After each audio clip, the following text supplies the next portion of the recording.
Здравствуйте, уважаемые зрители! Вы находитесь на канале Советы для дома. И в этом видео хочу вам показать, как почистить посуду, в частности сковородки, кастрюли, какие-то казанки от жира и нагара.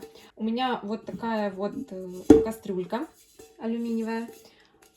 Здесь, вот видите, на донышке очень сильный нагар. Неоднократно, наверное, оно все сбегало, подгорало, пригорало, и вот такое в результате черное получилось. И сейчас я вам покажу простой и легкий способ, как можно этот жир отмыть. Первое, что вам нужно сделать, это нагреть ту кастрюлю, сковороду или казан, которую вы собираетесь почистить. Я взяла вот такой вот алюминиевый большой таз. У меня сюда кастрюля помещается чуть выше половины. Ну, я думаю, пока этого достаточно. Если жир на ручках не размягчится, тогда буду как-то наклонять его и прогревать отдельно. После того, как наберете в емкость воду, нужно позаботиться, чтобы кастрюля здесь не плавала. Вовнутрь я не рекомендую наливать воду, потому что будет вот такой вот потом темный налет. Что я сделала? Я подобрала миску. Она отлично сюда вот так становится. И вот такой вот получается грузик у меня. Все, кастрюля немного под наклоном, но я с одной стороны прокипячу 10 минут, и потом в другую сторону сделаю наклон и еще прокипячу 10 минут. В общей сложности, если у вас равномерно кастрюля вот так вот под воду уйдет, то достаточно будет ее прокипятить 15 минут. Пока кастрюля нагревается, давайте покажу, как сделать средство для очистки. Для этого нам понадобится сода и средство для посуды в пропорциях 2 к 1. То есть берем 2 столовые ложки соды и 1 столовую ложку средства для мытья посуды.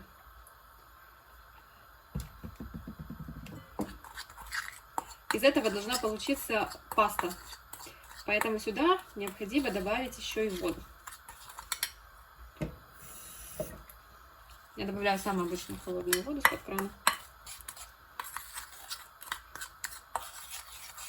Вот примерно такой консистенции, можно даже чуть-чуть погуще. Ну что, друзья мои, я кастрюльку уже прокипятила. Теперь что нужно делать? Давайте сначала посмотрим. Вот, видите, как легко нагар очищается? Очень-очень легко сходит. То есть просто теперь нужно взять ножичек и вот это все, что легко счищается, посчищай.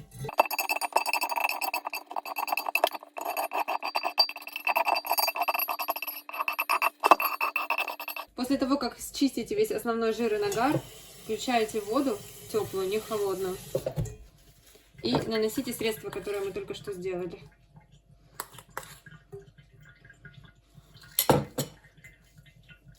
Дальше берем, можно взять металлическую губку, можно попробовать вот такой вот губочкой, это как обратная сторона мочалки. Давайте я начну с нее. Немного ее смачиваем водой, чтобы она была мокрая, и начинаем чистить. Кстати, по бокам, где вот этот жир, вот эта губка очень хорошо очищает. Смотрите. Я думаю, видно, да? Я немного совсем усилий прилагаю, и оно отлично чистится. Смотрите, кастрюлю по бокам я уже помыла. Абсолютно это было несложно. 10 минут я вот этой вот мочалочкой терла, немного усилий прилагала, и она отлично отмылась. Единственное, где было сложно, это ручки. Там просто вот здесь вот неудобно дочищать. Очень неудобно чистить ручки. Вот, ну, как видите, я тоже их помыла. Теперь переходим к донышку. Сюда я еще добавляю вот этой пасты. Кстати, мне того количества, которое я развела, хватило на кастрюлю. Вот видите, мне ничего не осталось. Все сюда влью. Так, и начинаем чистить. Я металлической губкой еще вообще не пользовалась. И все отлично очищается пока без нее.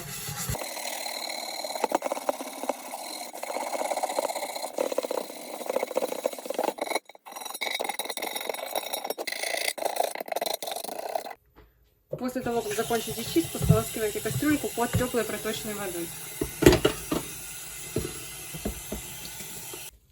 Когда смоете средство с кастрюли, вам будет лучше видно, что еще нужно дочистить. У меня бока идеально чистые, я их шкребла только вот этой вот обратной стороной мочалки.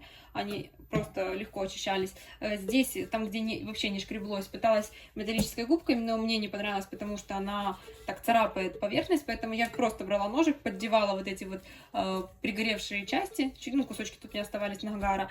Вот, и потом дочищала опять же их вот этой вот губкой такой жесткой. Оно тоже отлично дно отмылось. Что касается вот этих вот ручек, вот видите, здесь у меня пооставался жир. Смотрите, отлично он убирается деревянной шпажкой, вот этой стороной, поострее. А вот просто берите и доставайте. Вот видите, он весь размягчился. Вот, доставайте и потом промываете под горячей водой. То То есть он очень легко отсюда очищается. Я это уже на той стороне сделала с той ручкой. И вот смотрите, какая ручка чистая. Здесь она чистая. Ну, вот, в общем, очень легко она отмылась. Ну что ж, друзья, давайте подытожим. У меня кастрюля идеально чистая снаружи, жира и нагара на ней нет. Таким способом вы можете отмывать кастрюли, сковороды, казанки и любую другую посуду от жира и нагара. Если видео вам понравилось, ставьте лайк. Также не забывайте подписываться на мой канал, у меня очень много интересного. Я на этом буду заканчивать. Всем спасибо за просмотр, всем пока.